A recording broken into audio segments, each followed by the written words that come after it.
ಈಗ ನಾನೇನು ಹೋಗ್ತಾ ಇದ್ದೀನಿ ಈ ಬೆಟ್ಟಕ್ಕೆ ಸವಣಪ್ಪನ ಬೆಟ್ಟ ಅಥವಾ ದೊಡ್ಡ ಬೆಟ್ಟ ಅಂತಾನು ಕರೀತಾರ.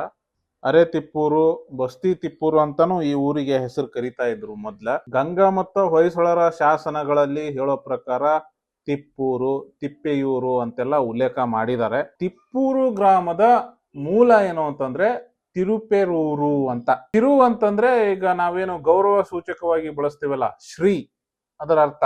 ತಿರು ಅಂತಂದ್ರೆ ಶ್ರೀ ಅಂತ ಅರ್ಥ ಆಗ್ತದ. ಪಿರಿಯೂರು, ಪೇರೂರು ಅಂತಾನು ಕೆಲವು ಶಿಲಾಶಾಸನಗಳು ಮತ್ತು ಐತಿಹಾಸಿಕ ಮೂಲಗಳಲ್ಲಿ ಈ ಊರನ್ನ ಉಲ್ಲೇಖ ಮಾಡಿದ್ದಾರೆ. ಹೊಯ್ಸಳರ ವಿಷ್ಣುವರ್ಧನನ ಒಂದು ಶಿಲಾಶಾಸನ ಕ್ರಿಸ್ತಿಶಕ 1117 ಕಾಲಕ್ಕೆ ಸಂಬಂಧಿಸಿದ್ದು.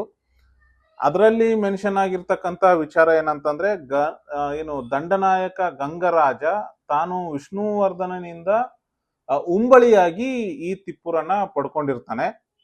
ಅವರ ಧರ್ಮಗುರುಗಳಾದಂತಹ ತಿಂತ್ರಿಣಿ ಗಚ್ಚದ ಮೇಘಚಂದ್ರ ಸಿದ್ಧಾಂತ ದೇವರಿಗೆ ಈ ಊರನ್ನ ದತ್ತಿಯಾಗಿ ಬಿಟ್ಟಿರ್ತಾರಂತೆ. ಶ್ರವಣಬೆಳಗೊಳದ ಗೊಮ್ಮಟೇಶ್ವರನ ಮೂರ್ತಿ ಏನಿದೆ ಅದು ಕ್ರಿಸ್ತಿಶಕ 984ರಲ್ಲಿ ಕೆತ್ತನೆ ಮಾಡಿರ್ತಕ್ಕಂಥದ್ದು. ಅದಕ್ಕೂ ಮುಂಚೆನೆ ಈ ಬೆಟ್ಟದ ಮೇಲೆ ಗೊಮ್ಮಟೇಶ್ವರನ ಮೂರ್ತಿಯನ್ನ ಕೆತ್ತನೆ ಮಾಡಲಾಗಿತ್ತು. ಅಂದ್ರೆ ಇದು ಶ್ರವಣಬೆಳಗೊಳಕ್ಕಿಂತಲೂ ಪುರಾತನವಾದಂತಹ ಒಂದು ಜೈನರ ತೀರ್ಥಕ್ಷೇತ್ರ ಅಂತ ಸ್ಪಷ್ಟವಾಗಿ ಹೇಳ್ಬಹುದು.